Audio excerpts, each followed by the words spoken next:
Halo semuanya, ketemu lagi di channel Hong Amulet Indo. Siang hari ini saya nggak bahas amulet, tapi saya mau membahas topik bisnis. Karena beberapa hari ini banyak customer yang sudah existing maupun orang-orang baru nih yang baru tahu nomor WhatsApp kita. Sebelum mereka ngobrol soal amulet, dia cerita dulu kondisinya seperti apa. Ada yang pedagang pasar, ada yang memang usahanya di toko, ataupun mereka yang usaha jasa. Nah, kurang lebih mereka cerita kalau usaha mereka di tahun 2023 ini penuh dengan tantangan. Tantangannya itu adalah dari sisi penjualan yang menurun. Nah, inilah yang menjadi kemiripan dari satu pengusaha ke pengusaha lainnya. Padahal lokasi usahanya berbeda-beda. Bahkan kalau teman-teman perhatiin di sosial media seperti di YouTube, di TikTok dan sebagainya, di Instagram juga ada reelsnya. Itu seringkali cerita ataupun berita orang-orang yang punya usaha baik di toko-toko besar seperti Tanah Abang dan sebagainya itu mengalami penurunan omset yang drastis banget. Sebenarnya hal ini sudah kita pernah bahas dari beberapa tahun yang lalu, yang dimana saya bilang nanti kedepannya ekonominya akan sulit, dan memang sudah kelihatan sekarang nih, dan ini bisa berlanjut hingga beberapa tahun ke depan karena banyak hal. Pertama adalah dampak dari selesainya COVID. Setelah COVID selesai, banyak yang berubah di dalam dunia usaha, di dalam dunia bisnis. Ya, seringkali sekarang produsen-produsen, pabrik-pabrik besar itu jualan langsung ke customer lewat online. Jadi mereka nggak lagi lempar ke toko ataupun distributor. Sehingga toko-toko dan distributor yang udah ada ini seringkali mereka jadi gulung tikar. Mereka menghadapi produsen, pihak pabrik atau yang punya barang itu langsung jualan lewat online, lewat live dan sebagainya. Itu mematikan banyak orang-orang yang biasanya ngambil dari toko, dari pabrik, itu jadi nggak punya pelanggan gitu, jadi susah bersaing. Itu yang pertama. Kedua, memang kondisi ekonomi kita tuh lagi sulit ya setelah dampak dari COVID itu. Bahkan kalau teman-teman lihat berita-berita startup, perusahaan-perusahaan rintisan yang bidang teknologi itu banyak yang melay-off atau mem-PHK karyawan-karyawannya. Jadi karyawannya banyak yang di-lay-off, yang tadinya gajinya ditawarkan tinggi waktu masa-masa sebelum COVID, mereka diputuskan hubungan kerjanya, dirumahkan. Dan sementara mereka mau cari kerja lagi, itu susah. Kenapa? Karena mereka sudah terbiasa dengan gaji tinggi di perusahaan sebelumnya. Startup kan bakar duit. Nah, mereka cari di perusahaan biasa nih, tapi mereka nggak mau gajinya turun dari gaji terakhir. Nah, itulah susah, karena sewaktu mereka kerja di startup itu gajinya bisa dibilang ketinggian sebenarnya. Dari penawaran dari startup itu tinggi dulu karena ingin membajak para pekerja-pekerja ini dari perusahaan lamanya. Sementara ketika mereka kena PHK, susah mencari gaji lagi dengan standar yang sama. Maka dari itu, sekarang kondisi dunia bisnis maupun pekerjaan tidak sedang baik-baik saja. Nah, sebenarnya setiap sekitar 10-15 tahun sekali siklus ini terjadi, di mana para pengusaha itu menghadapi tantangan yang sama. Masih ingat tahun 2008 ketika ada krisis dunia properti di Amerika, itu dampaknya mungkin di Indonesia nggak terlalu terasa ya, tapi masih ada kok yang terkena dampaknya. Dan di tahun 98, yang paling parah ini yang sejak COVID, ini yang paling parah. Ini siklus sekitar 10-15 tahun. Ini adalah tantangan yang berat buat orang yang usaha.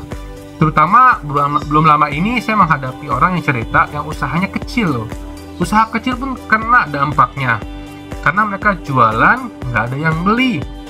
Kok bisa begitu? Karena kondisi ekonomi yang tadi, ya para pedagang itu kan yang tutup-tutup itu mereka punya karyawan. Mereka punya agen, punya lingkungan sekitarnya itu. Selain dari toko-toko itu, orang-orang yang bekerja juga jadi lebih hemat. Karena pertama, pengeluaran aja mau makan mereka udah mahal sekarang. Mau pesan online makanan udah mahal.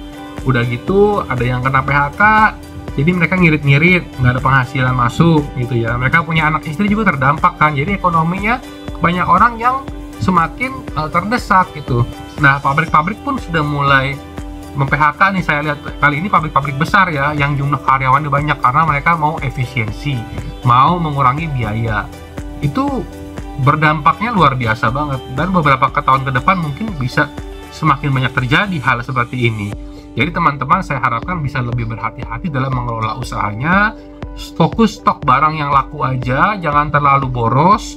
untuk hal-hal yang tidak diperlukan.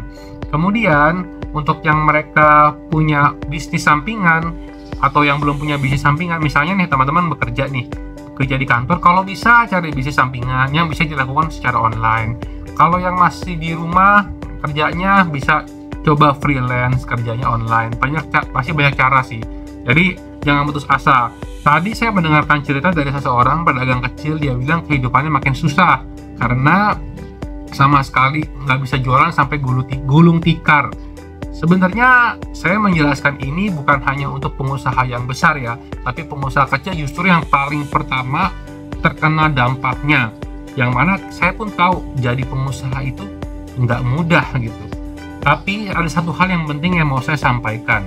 Kalau seseorang udah berniat punya usaha, dia tuh harus tahu kalau usaha ini mungkin nggak seterusnya. Bisa jadi suatu hari dia harus tutup usaha ini dan berganti ke jenis usaha lain. Kita nggak pernah tahu nih mana yang akan jadi game changer buat kita, mana yang bakal jadi pengubah arah yang signifikan, mana yang menjadi pengubah nasib buat kita. Jadi kalau memang yang ini udah harus tutup, ya mau nggak mau kita tutup. Masa kita mau perjuangin usaha yang sudah berdarah-darah gitu. Tapi bukan berarti itu akhir dari segalanya. Masih ada peluang selama kita nggak nyerah ya, selama kita nggak nyerah, atau memang kecuali teman-teman sudah mau menyerah jadi pengusaha, ya teman-teman bisa beralih ke bekerja karena pendapatannya lebih pasti. Tapi zaman sekarang seperti yang tadi saya jelaskan, gak gampang juga. Bekerja itu sekarang sering kena layoff, sering kena PHK ya, pemutusan hubungan kerja. Jadi intinya mau kerja ataupun usaha selalu ada challenge-nya, selalu ada tantangannya, baik dalam waktu singkat maupun jangka panjang. Saya pun udah sempat ketemu sama customer yang dulunya merupakan orang yang sangat sukses di usia 30-an. Baru tadi aja ketemu. Kemudian sering berjalan waktu, ya teman-teman tahu sendiri kalau orang bekerja di dunia kantor itu politik kantornya kuat banget. Sampai akhirnya dia harus keluar dari perusahaan itu. Nah, jadi sama-sama nih mau teman-teman bekerja karena merasa teman-teman berpikir pendapatannya lebih pasti, itu pun ada tantangannya. Bisa jadi pun teman-teman kalau sampai keluar dari pekerjaan itu nanti kalau ada masalah, ataupun kalau teman-teman usaha, ya jangan menyerah. Kalau memang maunya usaha harus siap, misalnya harus tutup dan ganti jenis yang lain, ya harus bisa fleksibel, karena mental pengusaha itu kan harus bisa fleksibel. Nggak boleh hanya fokus di satu, udah babak belur masih fokus satu, mau terus ngini ngotot, nggak bisa. Karena kita sudah banyak baca riwayat-riwayat pengusaha yang berganti-ganti jenis usahanya. Dari sekian banyak akhirnya ada yang membawa dia ke keberhasilan. Nah, itu adalah jiwa entrepreneur. Mungkin belum semua orang siap untuk itu. Tapi melalui video ini saya harap untuk mereka yang punya usaha tidak patah semangat, bisa menjadi inspirasi juga dan berpikir, oh iya, gue nggak boleh putus asa. Karena orang lain pengusaha banyak loh yang mengalami jatuh bangun lebih parah dan menghidupi lebih banyak orang loh. Misalnya nih, pengusaha besar, dia pernah tutup usahanya, yang mana karyawannya kan banyak ya, yang itu terdampak juga nasibnya. Tapi dia masih mencari usaha yang lain, mulai dari awal lagi. Dan satu lagi, kalau teman-teman usaha, jangan memulai usaha baru dengan utang dari pihak-pihak yang memberikan bunga.